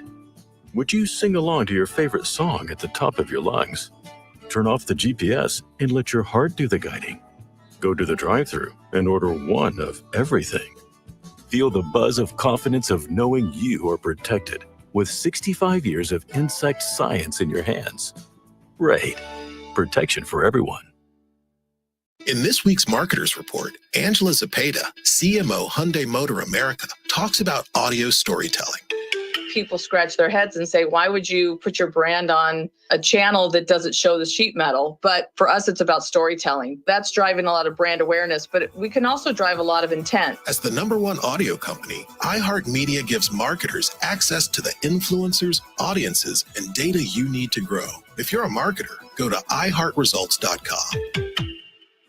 I want to learn how to cook, but I keep ordering takeout. Accomplishing goals is hard, but when your goal is to learn a new language, Babbel makes it easy. In just 15 minutes a day, Babbel will help you start having conversations in as little as 3 weeks. Words and phrases you'll actually use. So when someone asks, "How's your French going?" you can say, Babbel facilite grandement l'apprentissage d'une nouvelle langue. Now try Babbel for free at Babbel.com. That's Babbel.com. Babbel.com. Online store at theheadnut.com for nuts, spices, coffee, and more. Theheadnut.com for the best in nuts. No ifs, ands, or buts. It's theheadnut.com. Almost here. Team USA is headed to Paris, and iHeartRadio is the exclusive audio home of NBC's coverage of the 2024 Paris Olympics. It's the only way to listen to exclusive NBC play-by-play action of the games, plus NBC's top Olympic moments and live hourly updates from Paris. Bring the Summer Games with you everywhere you go. Download the free iHeart app now and enable push notifications for live updates from Paris. Only on iHeartRadio, the exclusive audio home of NBC's coverage of the 2024 Paris Olympics. If you can wager on it, we're talking about it. It's The Gambler. The Medal of Honor is the highest military decoration in the United States. Since it was established in 1861, there have been 3,517 people awarded with the medal. I'm Malcolm Gladwell, and our new podcast from Pushkin Industries and iHeartMedia is about those heroes. Listen to Medal of Honor, Stories of Courage on America's #1 podcast network, iHeart. Open your free iHeart app and search Medal of Honor, Stories of Courage. Hey, if you're listening to me right now, I have one thing every business needs most: attention. Think about it. We swipe and scroll past stuff all day. But when we're driving, cooking, and working out, we're also listening. That's the magic of audio at iHeart. We're in your next customer's ears while they're living life and listening, just like you are right now. So get your customers to listen up today using radio, digital, and podcasts. Visit iHeartAdvertising.com. That's iHeartAdvertising.com. Get into summer with iHeart 80s. iHeart 80s goes commercial free this weekend and every weekend. Open the app, search iHeart 80s, and start listening now. Free never sounded so good. I want to learn how to cook, but I keep ordering takeout. Accomplishing goals is hard, but when your goal is to learn a new language, Babbel makes it easy. In just 15 minutes a day, Babbel will help you start having conversations in as little as 3 weeks. Words and phrases you'll actually use. So when someone asks, "How's your French going?" you can say, Babbel facilite grandement l'apprentissage d'une nouvelle langue. Now try Babbel for free at Babbel.com. That's Babbel.com. Babbel.com. This is Chris Broussard. Here's what's trending from the iHeart Sports Network. Presented by AutoZone. Baseball's back after the All-Star break in an interstate rivalry tilt in Pittsburgh. The Pirates beat the Phillies 8-7. Kevin Durant's one step closer to being available as Team USA men's basketball gears up for Paris. Durant practiced with the team yesterday for the first time since injuring his calf earlier in the summer. And Rory McIlroy failed to make the cut at the Open Championship at Royal Troon finishing the week at 12 over and 3 shots ahead of Tiger Woods. I'm Bill Herenda. Starting stronger starts at AutoZone, where they've got battery solutions in the form of free battery testing, free battery charging, and replacement batteries that fit your needs. That's what makes them America's #1 battery destination. Get in the zone. AutoZone. In today's Marketers Report, Erica Taylor, Chief Marketing Officer of Genentech, weighs in on audio's ability to reach any audience. Everyone is listening somewhere, somehow. So it's a great way to take something very precise in what we're trying to do to reach patients with something that I think we can all agree is somewhat broad in reaching many, many different audiences. As the #1 audio company, iHeartMedia gives marketers access to the audiences, influencers, insights, and data you need to grow. If you're a marketer, go to iHeartResults.com. Portions of the following program were pre-recorded. Your home for Villanova basketball is WDAS and WD273D, Fox Sports Radio, Philadelphia. Yeah. Let's take them back. Coming up, I was confused. My mama kissing a girl. Confusion occurs coming up in the cold world. Daddy ain't around, probably out committing felonies. My favorite rapper used to sing, check out my melody. I wanna live good. I sell dope for a 4-finger ring. One of them gold ropes. Nana told me if I pass, I get a sheepskin coat. Now that'd be dope. Tossed and turned in my sleep that night. Woke up the next morning, stole my bike. Different day, same, nothing good in the... Hello and welcome back to the second hour of the Tough Cover Radio Show right here on Fox Sports The Gambler, Philadelphia. We talked some basketball last hour, talked a little college football 25, but like I said going into the last hour, football's king. And we're getting close now to the NFL season, to the college football season. And we're going to be doing a division a week starting this week for the NFL. In a couple weeks, we're going to start a conference a week for the college football season. And we are going to preview one by one. We're going to run through each team in the NFC, in the AFC, and give our opinion on if they will go over or under their win total. And at the last show, we'll give our playoff predictions, give our division winners, and all things of the sort. We're going to start it out naturally right here in Philadelphia, right here in the NFC East, and give our predictions here, starting with the favorite in the division, which is let's take a look here. Let's get the exact number. Plus 100 for the Philadelphia Eagles are the odds-on favorites. At plus 150, we have the Dallas Cowboys. At plus 800, we have the Washington Commanders. And at plus 1,300, we have the New York Football Giants. So let's start out with the New York Giants sitting there at 13-1 to win the NFC East. A lot of talk lately, obviously, about these Hard Knocks videos that are getting leaked from. It's actually interesting. I haven't watched the show, but I think it's a really interesting move by the NFL to have this like Hard Knocks off-season thing. Yeah. It's definitely giving you a little bit more kind of background information to how this stuff works in the NFL, which is always the most interesting stuff, and it's why Hard Knocks in the training camp is so cool. But now we've seen Hard Knocks in training camp so many times that these videos are going viral every episode, it feels like. So a lot of talk. Obviously, we're in Philly. Saquon Barkley came home to Pennsylvania, and he will be on the Philadelphia Eagles. But there was another guy in that video that went a little bit viral talking about Joe Shane losing his guys. Xavier McKinney may or may not have been their best defensive player, and he's the second highest paid safety in the NFL now for Green Bay. Big addition for the Packers. But Xavier McKinney, they might have lost their best defensive player in McKinney and their best offensive player in Saquon Barkley. I think the Giants have the least talented roster in the NFL. Yeah, it's interesting. I love the take finishing up there. And like, it's been very cool to see the peek behind the curtain with this Hard Knocks that we haven't really seen this kind of access from the front office side of things. Like, the conversation is like the owner talking about how it'll hurt his heart or hurt his soul if Saquon Barkley ends up on the Eagles, and kind of that conversation directly between Saquon about, like, can you let us know when you get an offer and give us a chance to match? Like, it's very interesting. I think it paints Saquon in pretty good light, to be perfectly honest, with the way things have played out and some of these scenes, the way things have played. But the bottom line is, yeah, the Giants absolutely got worse. I think you're right that they lost their best offensive player and best defensive player.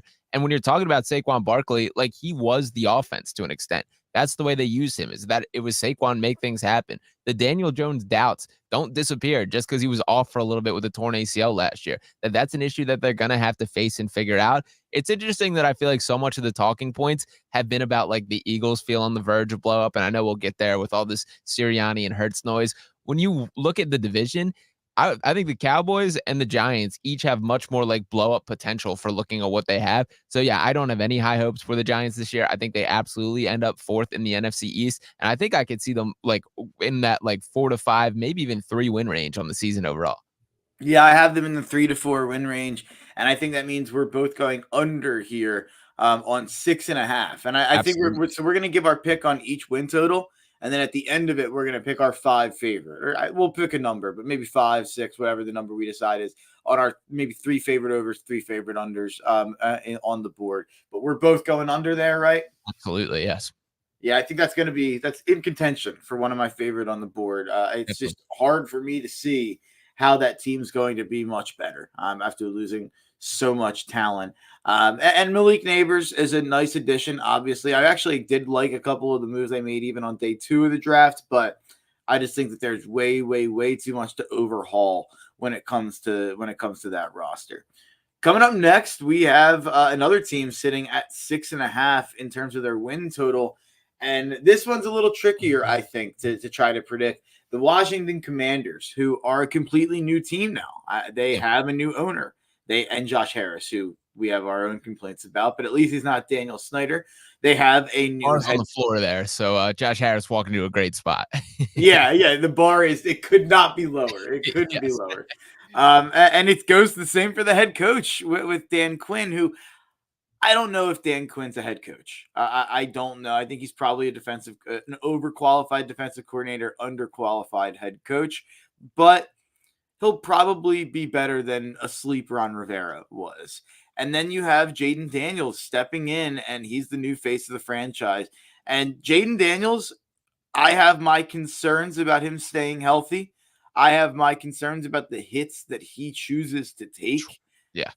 I think he's going to learn pretty fast that he can't do that at the NFL level. And I am rarely the guy like, oh, he's too small. He's too small. He's too small. I think that I try to go beyond that level of analysis. And it's not necessarily he's small, but that's not the only issue. It seems that he's so reckless, but he's incredibly talented. And if he pans out, most likely we're going to see that right away. We're going to see his athletic abilities shine through immediately. We're going to see his ability to throw deep shine through immediately. Is there doubts on some of the intermediate routes, some of the routes across the middle? Is there some of the same concerns that have kind of befuddled Justin Fields at times? Yeah, I think so.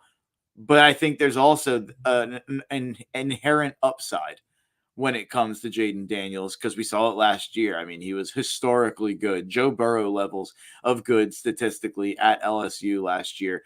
I think I'm going over the 6.5 here. I think they're probably a 7, maybe even an 8-win team.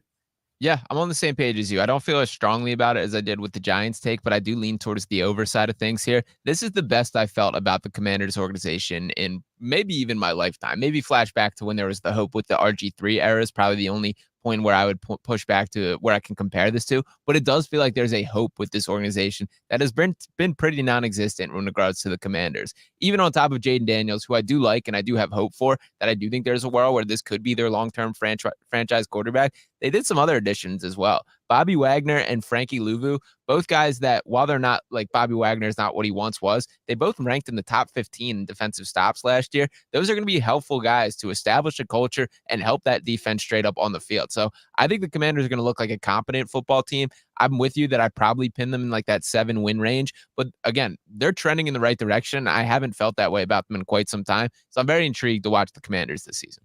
I totally agree. I could not agree more. I think they're absolutely going in the right direction. And they almost strike me as a team that wins 7-8 games and then really takes a step next year. Yeah, into being a playoff type team. Yeah, I couldn't agree more. I love the Wagner Luvu ads as well. They made a couple more ads on defense, I think in the secondary, that should help them a little bit because they struggled in the back seven last year at linebacker and secondary. So good point out there. Are you going over? You're going over the 6.5? I'm going over the 6.5. Yes. And then now we're coming up on the Dallas Cowboys, America's team, as some would have you believe, but feels like very few these days.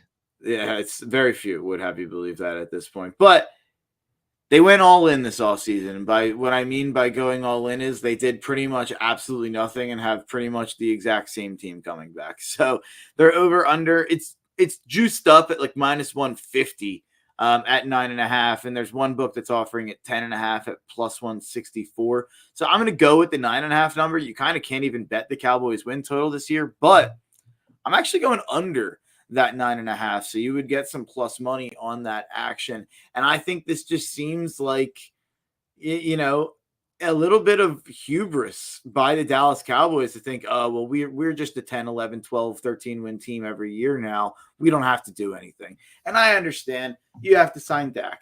You have to sign CD. You have to sign Micah Parsons. You have to sign all these different guys and lock in all these different guys. But you can't add anything. You can't go out and spend $8 million on Derrick Henry. You can't go out and get a second receiver to add to CeeDee Lamb or maybe a tight end to get a second weapon behind CeeDee Lamb. CeeDee Lamb's going second in fantasy football drafts this year, second overall. And I'm at a bachelor party with a lot of people who play fantasy football. They're shocked to hear that. And he's obviously been a great player for a while, but they're like, over Hill, over Jefferson, over all these names. The reason is because they have no second option on offense. It's Jake Ferguson. Yeah. It's Michael Gallup's gone. Like Brandon Cooks is cooked. Pardon the pun. They brought back Zeke. I think Zeke's going to be their leading rusher with Rico Dowdle. Like it's a weird looking offense. Tyron Smith is gone. The offensive line doesn't look like what it once was. Dan Quinn no longer the defensive coordinator. So you have Mike Zimmer bringing in an entire new defense, and he was a good defensive coordinator a long time, pretty good head coach in Cincinnati. He's been out of football for a while at this point. I don't know. I think that there is legitimate Titanic disaster potential with this Dallas Cowboys season. I think they probably have too much talent for the full Titanic disaster to happen. So I think it's probably more of an 8-win, really disappointing season with ups and more kind of precipitous downs. But there is legitimate disaster potential with the Cowboys in a way that everybody thinks that there is with the Eagles. Yeah, absolutely there. And there's both on the field, which you touched on a lot of, and then the off the field stuff as far as the contract stuff, both Dak Prescott and CeeDee Lamb kind of having these whispers and concerns and obviously wanting to be paid there. And when you look at like the Dak Prescott trajectory, it feels like they're asking him to be special this year. And I just don't think he's that guy. Dak Prescott, a very good quarterback. But when you think back to his career, he's never been a dude to make things happen. That he's had that great offensive line. They built their identity around Zeke for a period of time, which you mentioned. They're kicking the tires on that once again. And I just can't imagine that he has that left in the tank to have anything close to what he looked like when he was their featured back. And there's just not that many threats. It does feel like this air of confidence of because we're the Dallas Cowboys, we're just going to stumble our way into 9, 10, 11 wins when you don't really have the talent to make that happen there. So I think this is a team that if they lose a couple games out of the gates, the pressure is going to feel immense on that roster. And I could see a full-blown panic mode. So I just don't believe in Dak Prescott to be able to elevate everyone around him in the way that I think he's going to need to for this team to be successful. And you're right. They just lack weapons across the board. So I'm not pumping the tires on CeeDee Lamb being this number 2 fantasy guy or a guy. He's obviously very good for sure. But I think it's a mistake to count on him to be able to command this level of offense that they're clearly expecting. So I'm very intrigued by the Cowboys. I'm excited to watch it, but I think it's much more likely that they're blow up, and I'll go under on the total for that very reason. Yeah, no, we're lockstep so far on these three. Yeah. And something tells me we're going to be lockstep on the fourth here. And I'm going to lead it off. The Eagles, their over-under is sitting here at 10.5. And I think the under is one of the more popular bets I've seen on the win total market. There was a tweet going around the other day about the top 10 most expensive offenses in the NFL. The Cleveland Browns were first, by the way, most expensive offense Very in the sad. NFL. Craziness. Giants were fifth, I think. I think the Saints were on the list. There was some pretty bad offenses on the list. A name that was missing from that list, and a name that is not in the top half of most expensive offenses in the NFL, is the Philadelphia Eagles. And I thought that was insane and shocking because you go through it. Jalen's been paid. Saquon's been paid. AJ's been paid. Devontae's been paid. Goddard's been paid. Lane's been paid. Mailata's been paid. Dickerson's been paid. The whole entire team on offense, besides your center, Cam Jurgens, young guy, and whoever your right guard is, Tyler Steen or Mekhi Becton, they are the only guys who haven't been locked down long term. And we're still not in the top half of most expensive offenses in the NFL. I just want to say thank you, Howie Roseman, for doing what you do. I think Howie Roseman is I think he's the best general manager in sports. I truly do believe that. And I think people are really, really underrating the things he was able to get done this offseason and going out and just being like, you know what? We're going to fix the secondary in one night in the NFL draft. And I think that's what they did. They swallowed their pride. They brought Chauncey Gardner-Johnson back, which, by the way, I feel like that's become like the most under talked about thing of all time. He left and we were all upset. We were all mad at him, but we were like, man, we're really going to miss him. And we missed him horribly. We missed him so much. And we brought him back. I feel like I haven't heard anyone even mention it since the day it happened. I think it's an awesome, awesome move. They go out and, yeah, Hassan Reddick's gone, but you go out and you replace him with basically younger Hassan Reddick with Bryce Huff, Jalen Carter, another year in the system, Jordan Davis, another year in the system. You bring in, obviously, Vic Fangio, one of the best defensive coordinators in the NFL, instead of having a rotating door throughout the season at defensive coordinator. And then you obviously bring in Kellen Moore. And there's been a lot of talk over the last couple days about, I feel like there's a lot of, I have some stuff. So I'm going to have to keep this off air, and I'll talk to Sean Barnard off air about it. But I have some interesting stuff about Brian Johnson behind the scenes that maybe you're not someone I'm connected to has gotten DMs from Brian Johnson recently. About things that have happened last year. So that's a crazy fun fact. But Brian Johnson seems to be putting on a full court press, I think, to get reporters to talk about how it was Nick Sirianni's fault.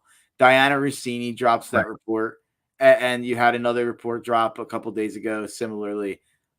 And people are like trying to figure out where this is coming from. It's coming. I can tell you pretty confidently where I think it's coming from.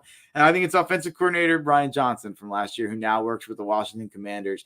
And I think there's a lot of reasons for that. He's trying to save his own career and make it seem like he was not actually in charge, and it was actually Nick Sirianni, and they should be concerned. And maybe there are Jalen Hurts, Nick Sirianni rifts, which I'm sure happen with most teams. And I think we see Brian Dable scream at every play, every quarterback he ever has. And I think you see that with a lot of different guys. Tom Brady and Bill Belichick didn't get along. Like, it happens. Yeah.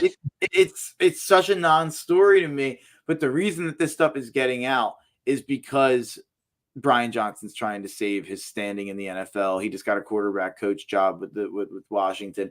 But the second level of that, if we're being honest, why would Jeffrey Lurie and Howie Roseman decide to keep Nick Sirianni, but with the caveat that Brian Johnson is gone and that they are hiring a guy who has called plays consistently for the last 5 years now in Kellen Moore, if Brian Johnson wasn't involved in the play calling?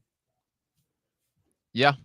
It's a good question there. This finger pointing stuff, I mean, this happens in all sports and pretty much all toxic breakups when it comes to the world of sports here. This is the very same reason that reporters are a resource to teams, that you use the media in your favor, or players, depending on the situation. It's the same reason I was out in Las Vegas talking to as many NBA players and personnel that I could try to, that I want to be a research for that kind of opportunity that pops up. But we're seeing it from both sides. And it's always very clear where it originates from, that it is people trying to save themselves or make themselves look better in certain situations, that it's the same thing when there's the contract leaks and that type of thing. So we're seeing this finger pointing behind the scenes. But the reality is, this is the situation. Is Nick Sirianni still going to be the head coach? There's 2 new coordinators. You can have your concerns in kind of the wider sphere of, is there too much hand in the pot control from the ownership side of things or from the front office side of things from the Eagles? The reality is they won a Super Bowl not too long ago. They've earned it.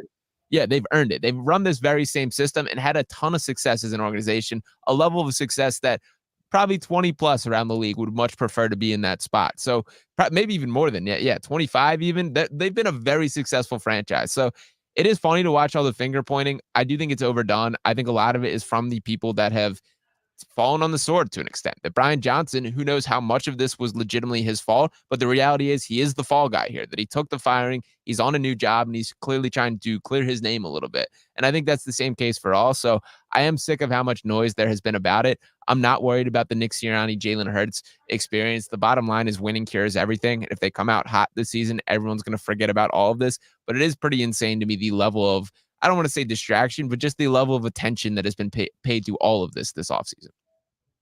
No, I totally agree. And I think when people are going to pay too much attention to the last half of that year without paying attention to the fact that they still finished top 10 in offense. So all those concerns, like they still finished top 10 in offense. Jalen was still a top 8 quarterback last year, pretty much no matter how you slice it. So all these top 10 lists he's getting left off of, it's insane clickbait nonsense. So I'm not even going to get into all that, but just go roster by roster, go position by position group. And there's no way you can tell me that the Eagles aren't one of the 5 best teams in the NFL, and they're not one of the best teams in the NFC. So I don't understand all the negativity. I'm going over on the 10.5, and they're my pick to win the division. Yeah, Vegas right on the money as always. 11 has been my consistent prediction for how many wins. So I do lean towards the over. Certainly not going to be one that falls in my top 5 that I could see it going either way. I do see a world where they're a 10-win team or something along those lines, but I do lean towards the over as well. And I think there's a chance where everything goes right in a way that people are kind of discounting this. Like they could very well look like an elite team from the opening snap this year. And defense is a large portion of my optimism here. I think Quinion Mitchell is a real deal addition. Cooper DeJean is going to help. And CJ Gardner-Johnson, as you mentioned, that's a tone setter that this team missed last year. So they obviously fixed a bunch of holes there. And I think things could go a lot better than people are giving them credit. And I think there's a chance that Jalen Carter levels up to be a superstar level player. And by the way, you mentioned the Hassan Reddick stuff. If I'm not mistaken, he's still doing the contract dance up there in New York, right? Yeah, he's right now. It looks like he's not budging. Right. I don't know if he's even going to play. So Howie Roseman essentially handed off a problem in that situation as well. They would have probably be doing the same exact dance if he was in Philadelphia. I mean, the dude was literally in Japan as training camp is starting and all these types of things. So good to have that not around the organization. We've talked about plenty of distractions already. Glad that was not another one of them. No, 100%. I couldn't agree more. I am incredibly optimistic about this Eagles season. I have no concerns about pretty much anything but maybe the linebackers. Like, as always, the linebackers are going to be a concern. But when your front line, when your defensive line gets the job done, and when your secondary isn't a bottom 5 in the league secondary and actually has some young guys around and some depth to use, I think it's going to feel a lot different than it's felt in years past. So let's take a break. And on the other side, we're going to come back with some Phil's talk and with some MLB picks. So on the other side, and some Hermo Strong player props of the day. So Tough Cover Radio Show, back after this. Our iHeartRadio Music Festival, presented by Capital One. Coming back to Las Vegas, September 20th and 21st, streaming live only on Hulu. A weekend full of superstar performances. Tickets are on sale now at AXS.com. Hey, pool season fanatics, your summer persona is calling. It's time for sun-soaked party scenes at MGM Grand, new luxury cabanas at Bellagio, and sandy beach living at Mandalay Bay. Show off your poolside only with MGM Rewards. Visit MGMRewards.com for details. Fox Sports Radio, The Gambler. Now, total traffic for Philadelphia. Well, those of you heading down to the Jersey Shore apparently have plenty of company, evidenced by a big tie-up on the freeway southbound Creek Road through Clements Bridge Road, and continued on from that point on through the AC Expressway merge. Now, as for the Atlantic City Expressway itself, eastbound's a little heavy coming off the freeway through Williamstown, and delays on the northbound Parkway to watch for Ocean City on through just north of there. Southbound extra stacked up, basically Pleasantville all the way in through Sea Isle. Eric Herr, Total Traffic. This report is sponsored by Mattress Firm. It's Mattress Firm's semi-annual sale and clearance. Save up to 60% on a wide selection of quality mattresses at every price. Plus, score a free adjustable base with a qualifying purchase. Hurry and stop by Mattress Firm today. In today's Marketers Report, Erica Taylor, Chief Marketing Officer of Genentech, weighs in on audio's ability to reach any audience. Everyone is listening somewhere, somehow. So it's a great way to take something very precise in what we're trying to do to reach patients with something that I think we can all agree is somewhat broad in reaching many, many different audiences. As the #1 audio company, iHeartMedia gives marketers access to the audiences, influencers, insights, and data you need to grow. If you're a marketer, go to iHeartResults.com. There's a new flavor at Rita's. Introducing new Nerds Grape Ice. Try it in a gelati layered with frozen custard or mix into a gelati blender drink. You can even add on new Rainbow Baby Nerds topping for the ultimate crunchy, tangy Nerds experience. Download the app for a free Baby Nerds topping reward with any gelati or gelati blender purchase for a limited time. Be cool, go to Rita's. Be cool, eat a Rita's. I want to learn how to cook, but I keep ordering takeout. Accomplishing goals is hard, but when your goal is to learn a new language, Babbel makes it easy. In just 15 minutes a day, Babbel will help you start having conversations in as little as 3 weeks. Words and phrases you'll actually use. So when someone asks, "How's your French going?" you can say, Babbel facilite grandement l'apprentissage d'une nouvelle langue. Now try Babbel for free at Babbel.com. That's Babbel.com. Babbel.com. Hey, man, you all right? Need me to call 911? No, call Top Dog Law. Get top dollar for your accident at topdoglaw.com. Once again, that's topdoglaw.com. The Gambler. Philly's home for all things sports gambling. Open up the champagne, pop. It's my house, come on, turn it up. Hear a knock on the door and the night begins. Cause we've done this before, so you come on in. Welcome back to the Tough Cover Radio Show. We're going to bring it back to where this show started, where the show originated. I haven't talked about picks one time on this show. We're an hour and a half in. Shame on me. Because we've been red hot over the last couple weeks. It's been an awesome couple weeks. Just looking here. Over the last 30 days, 56, 39, and 3 at plus 39 units. Wow. Over the last 7 days, 9 and 7 plus 7 units. And that's with yesterday being a minus 8 unit day. Bad day yesterday, but the last couple weeks, I had a pretty crazy run. So let's get it started with my Hermo Strong player props of the day.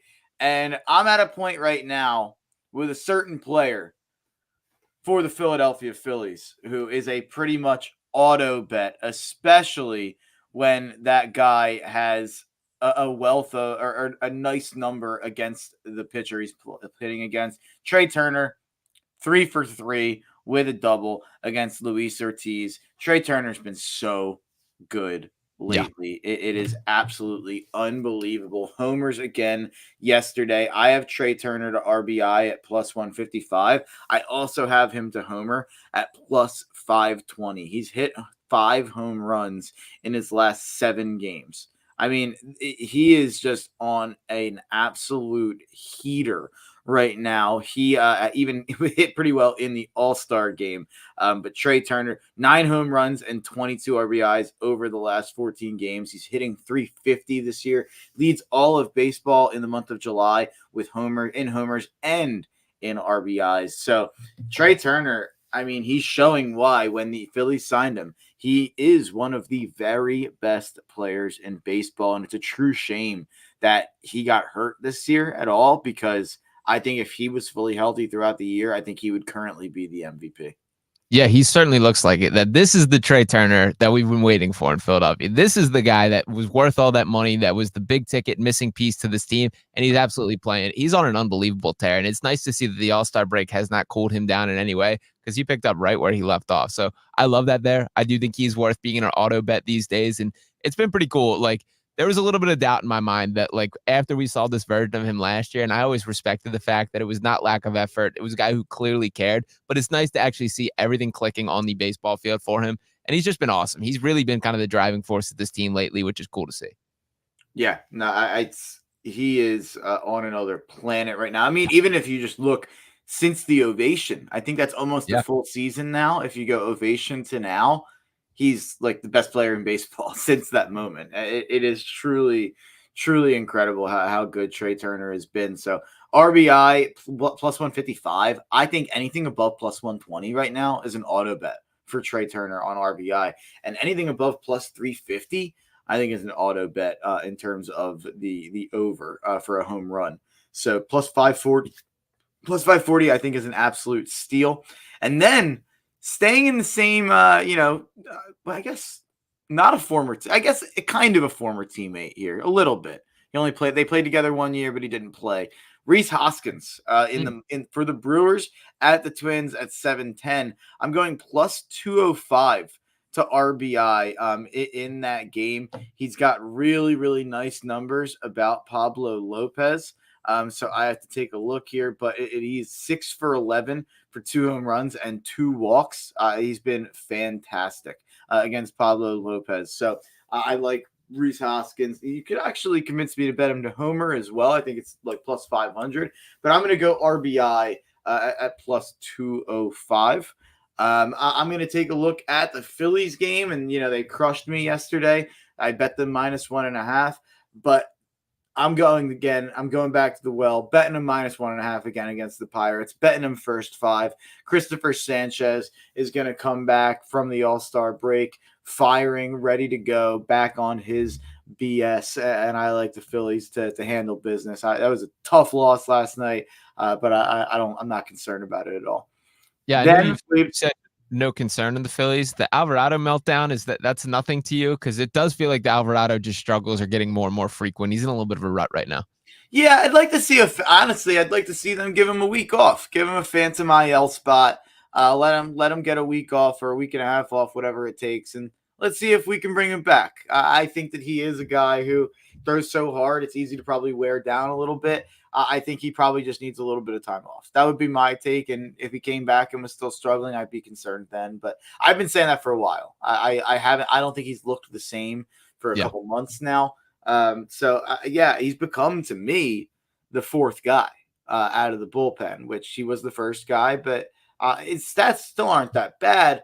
It's just Strom's so good, Hoffman's so good, and then Kerkering has been a little bumpy lately, but Kerkering has been really good all year long. So he was tough last night too, Kerkering, which is rare. Like, and I honestly, like, I feel a little bad for Kerkering, and like he gets used in some crazy high leverage spots for a guy that really does not have a ton of experience at this point. Jeff Hoffman's unreal. It wouldn't shock me if we start to shift towards him becoming like the quote unquote closer for this team, or the high leverage guy, as Topper likes to view them there. For Alvarado specifically, it's just really weird to me. Like, when you see him off, more so than like any pitcher I can remember, like, you can just clearly see it. The control is not there. He can't pick his spots, and it leads to like a whole meltdown. And last night was a primary example of it. So I do hope he gets it together. He's clearly an important pitcher on this staff when it comes to the bullpen rotation. I'm not saying I'm panicking, but there is concern in my brain about how Alvarado has looked for sure. Yeah, it's definitely worth some concern, and they do have like multiple guys who blow up. That's the concern. You have Alvarado who can really lose it. Sir Anthony can really lose it. Soto can really lose it. But still, relatively speaking, I think they still have the best bullpen in baseball, or one of the best bullpens in baseball. I do think going out and getting another guy would be helpful. I thought it was a righty. It might be a lefty. I think it's probably just the best guy you can get. On either side of it, but that it's going to be interesting because I saw one pitch out there that we trade with the Nationals. We go get Lane Thomas, who hits lefties pretty well out there in center field, and then you also get Kyle Finnegan, a reliever from Washington. That's an interesting package. I could definitely be talked into that. But real quick, running through these other games before we get back to the Phils. I'm going with the over here in Reds Nationals over 8. We have Nick Lodolo against Mackenzie Gore. Neither guy I actually kind of like both guys to be quite honest with you. But Nick Lodolo 3.3 ERA, pretty solid. Mackenzie Gore 4 ERA. These are not ace pitchers. So I think an 8 number is too low. This is a hitter-friendly park. I think that number is too low. Not a ton of BVP experience for either side, but there are players on both teams who have hit Lodolo and have hit Gore. So yeah, not a super confident pick in terms of the over there, but just a little sprinkle there to get involved. Giants -1.5 on the road in Colorado. This is just kind of a general philosophy of mine. The Rockies are bad, and if the Rockies are bad, it's always fun to bet the road team -1.5. They're guaranteed 9 at bats. They're not the home team, so if they win by 1, they don't have to not bat in the 9th. So they're guaranteed 9 at bats when they're on the road playing in Colorado. And Colorado games, the total 10.5, 11 usually means the games are going to be higher scoring, which gives you a higher chance of winning by more than 1 run. So something I generally like, if I like a team going into Colorado, I don't mind hammering the run line in a way that when you look at my bets, I know I have the Phillies run line today as well. I rarely bet home run lines, and I rarely bet run lines in general compared to overs and compared to money lines. So just a little tidbit about betting in Coors Field. So I'm going with the Giants -1.5. Logan Webb, pretty good against Colorado, while the Giants absolutely smoke Kyle Freeland, who's truly one of the worst pitchers in baseball, Kyle Freeland. So I'm not a big fan of San Francisco. I think they're a below average team. Problem is, I think Colorado is one of the worst teams in baseball, clearly. So give me the Giants -1.5. At 940, I like the Seattle Mariners in the first 5 innings, -0.5 of a run against the Houston Astros. Houston really struggles with George Kirby, and Framber Valdez, really good pitcher, but Seattle hits him pretty well. Seattle has good success against him, and for a lineup that really struggles in Seattle, that this is it's kind of weird to see them have so much success against Framber Valdez. And this has also kind of now become a little bit of a race. I might have cursed the Mariners when I bet them to win the AL, and when I told everyone, oh, well, they're going to win the AL West. They are now tied with the Houston Astros for that. They've lost 4 in a row. Houston's like 15-7 in their last 22 games. Now it looks like Houston's back. It looks like Houston's just going to go win that division again, and they're going to be back in the playoffs and back in the mix, and they're a contender again now. And I thought we were past this. I thought they were going to sell this year, and then here they are again. They just went on a crazy run.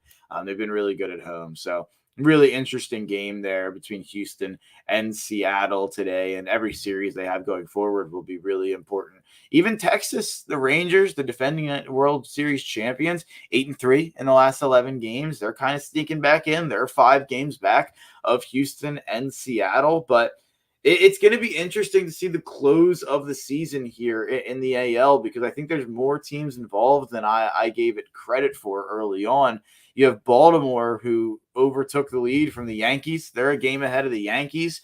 You have Cleveland, who has the best record in the AL somehow.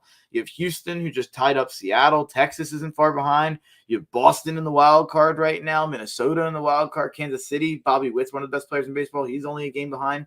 You have 8 teams here in the AL who can make the 6 spots, where I thought we almost had the 6 decided for us a couple weeks ago. So a little getting jumbled up there in the AL. And then in the NL, obviously, you've got the Phillies, you got the Brewers, you got the Dodgers. And in the wild card, you got the Braves clearly ahead in the first wild card. And then it's a million teams. It's going to be crazy to see this 5th and 6th wild card. You got the Cardinals, who are a game up on the Mets, who are tied with the Diamondbacks, who are a half game up on the Pirates. They're a half game up on the Padres. There are 2 games up on the Giants, who are tied with the Reds, who are tied with the Cubs. It's going to be, there's 2 spots we got 8 teams that probably think that they can make the playoffs. Like the Cubs think they can make it. The Reds, Giants, Padres, Pirates, D-backs, Mets, Cardinals, all those teams think they can make it, which makes for a really interesting deadline in a week and a half now, because who's selling? Yeah.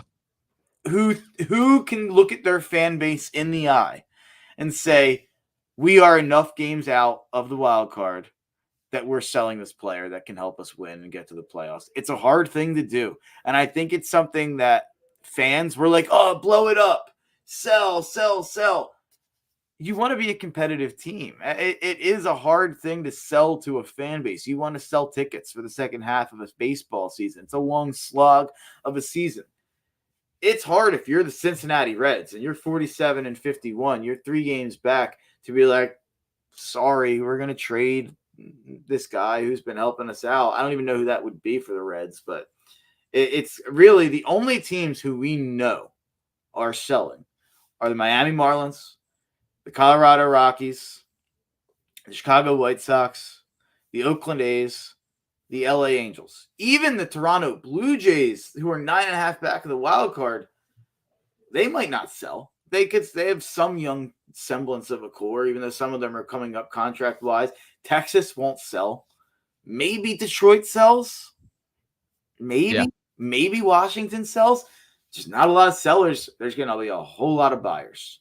And depending on your stance on it, whether this is positive or negative, but that's been one of the effects of this expanded playoffs. And it's the same concept with the NBA, with the play-in tournament, that there's less teams clearly with the direction and everybody's a little bit more competitive. So in general, I think it's good for the sport, but it does provide like an interesting twist to these trade deadline type moves. It just kind of slows down the amount of player movement going from team to team or trying to help a contender to get over that real deal hump. So yeah, it is interesting. It probably drives the price up as well, which is going to come into play for the Phillies side of things, because when there is not a lot of options there, that it's going to take a little bit more to pull those away. So that is something to keep in mind as you kind of stumble through these mock trades or have your name circled for who you want to wear a Phillies uniform for these final push. But yeah, it is interesting. I think that's been one of the bigger effects of this expanded playoffs than people have given credit.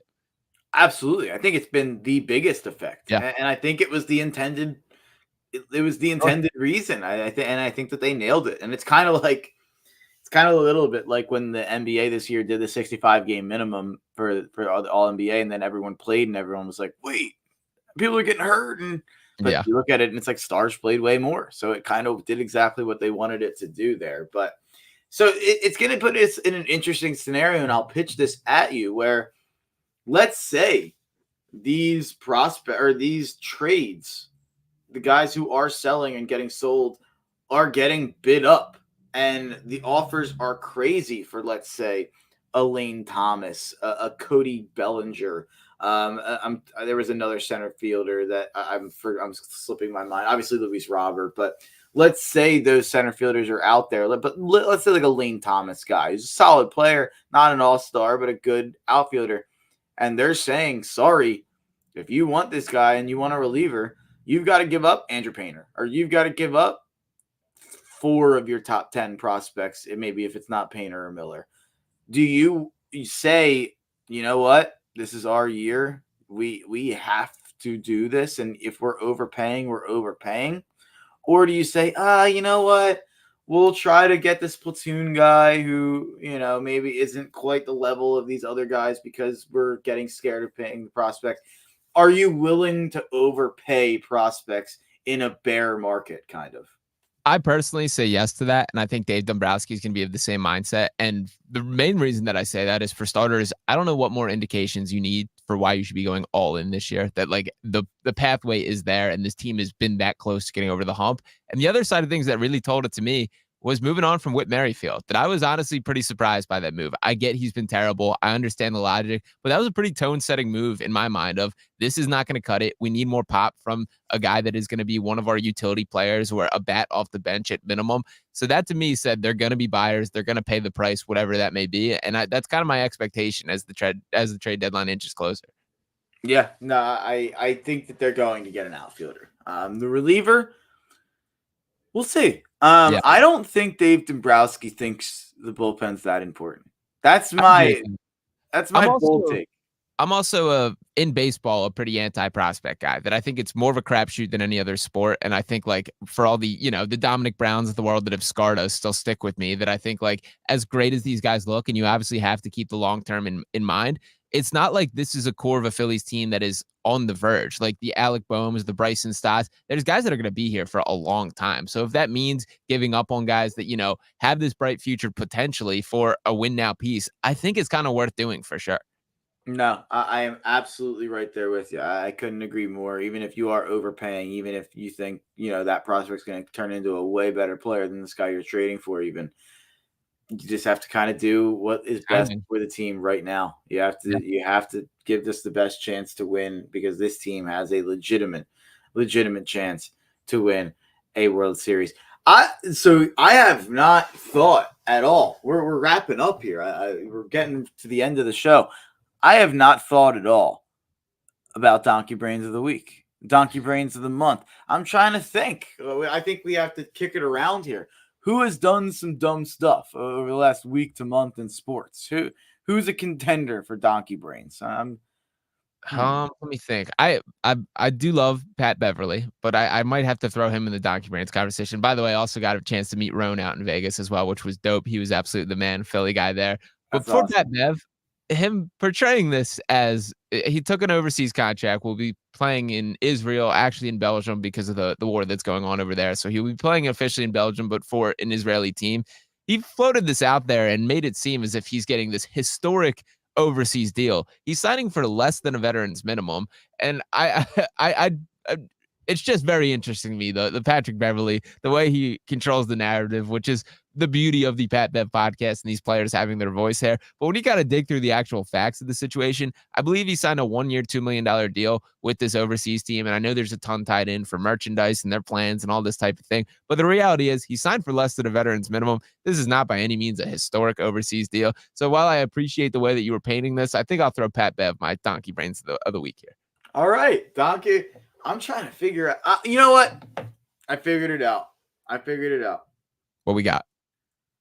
My Donkey Brains of the month. Because was the NBA draft this month? I think it was, right? Was it in July? No, it might have been June. I think, yes. But okay. We'll count it. Yeah, I'll retro date it, because now we're seeing it in Summer League happen live and in living color. Alex Sarr going second overall. Having a 0 points, 0 for 15 game. And I think he had 2 games over a 2-game stretch. He was 1 for 21 with 2 points. Yep. Going over Reed Shepherd, who went third, who I got to be honest, Reed Shepherd looks like Devin Booker. He looks great. Yeah. Oh my God, he looks good, man. I can't believe how good Reed Shepherd looks. And I should have never doubted Kentucky guards. We know the script at this point, and we'll see the athleticism at the next level, and really defense at the next level. We'll see how it goes for Reed. I'm at the point now.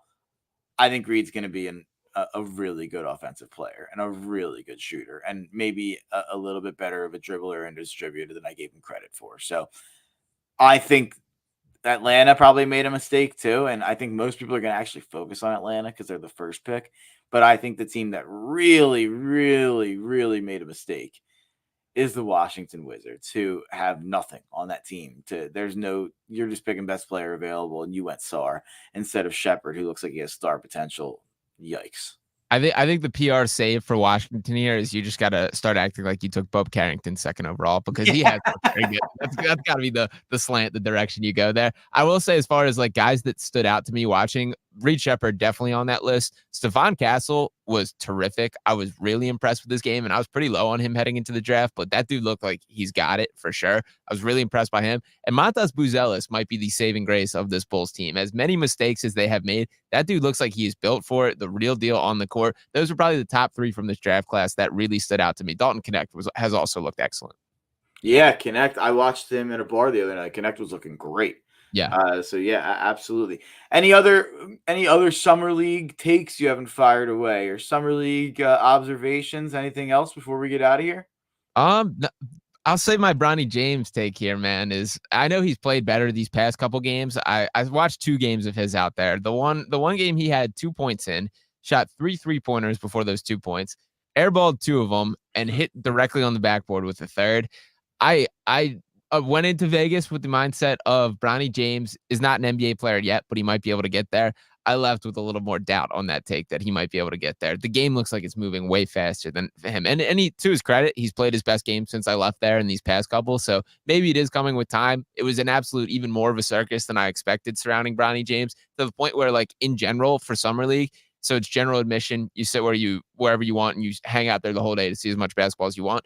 For just the Lakers game specifically, they sold as individualized tickets to the point where ushers were coming over, checking, and forcing you out of your seat if you were not there for that specific seat, which I'm pretty sure has never happened before. So the Bronny James spectacle is in full display, and the dude just simply did not have it from the games that I saw. Yeah, he looks pretty good defensively. He does, but he's like 6'2", man. Like, I don't see a niche where you can carve out a lane at that size. Like, the guys that are able to do that are like 6'7", switchable 1 through 5 defensive guys. I don't think Bronny James can be that. Yeah, it's a bit of a Jaden Springer situation. Yeah. I think that there's a lot of Jaden Springer in Bronny, which is like a funny comparison. But yeah, you just got to hope that the athleticism can eventually get used in like a cutting, in kind of a cut and, he's not going to be a lead guard. So Or yeah, a good shooter, I think. Like, there's nothing. This is honestly scarier to me too. Is there's nothing that mechanically looks wrong with the shot. It just doesn't go in at a high enough rate. Like, I don't see a tweak that you need to make. It's just not going in enough, which is tough. yeah, no, I agree with you. I don't really have a lot of hope that the shot or that the offense. I don't know. It's going to be tough. It's going to be tough. I do think maybe he carves out a role as like a defensive backup guard who doesn't have to be a lead guard. But yeah, I obviously, but he was the 55th pick. Like I just said, Jaden Springer was the 28th pick. Kind of had a lot of the same concerns, a little bit more of an athletic profile, a little bit more of a wingspan, but a lot of similar situation for Jaden Springer and Bronny James. And not a lot less uproar when he went 28th than when Bronny went 55th. Obviously, different situation. I understand. There's a lot of but and one last thing before we start wrapping up too is Sean Brace will be broadcasting from down Wildwood today at Flip Flops Bar. I know that Nuggets going to be on the DJ sticks down there. Hugh Douglas going to be in the house with some Bird Gang vodka, so that'll be coming your guys' way at 2 as well. That's awesome, man. I'm a Wildwood man. I love Wildwood. It's my favorite beach on the planet. I would go to Wildwood over any other beach in the world. So that's where I go. Shout out Flip Flops. Shout out Sam's Pizza Palace. Oh yeah. Shout out to the t-shirt shops that were cooking last week. I mean, I can't even imagine how much money those t-shirt shops printed last week because of Butler, PA. Shout out to the Wildwood t-shirt shops. But shout out Wildwood, shout out Sean Brace, shout out Flip Flops coming out at 2:00. Yep, 2:00. So keep it locked to the Gambler. We have Green Legion coming up at 1. Free till 2, so that'll be the first thing back on. So we're going satellite at 1:00, back at 2:00. Sean Brace coming at you live from Flip Flops in Wildwood. Keep it locked to the Gambler. Thanks to Sean Barnard back in the studio on the 1s and 2s. Tough Cover Country. I forgot the outro for a second there, but Tough Cover Country, let's ride. Great news. The cash contest is back. The Gambler and Regency Furniture want to put some bonus bucks back in your pocket. All you have to do is keep it locked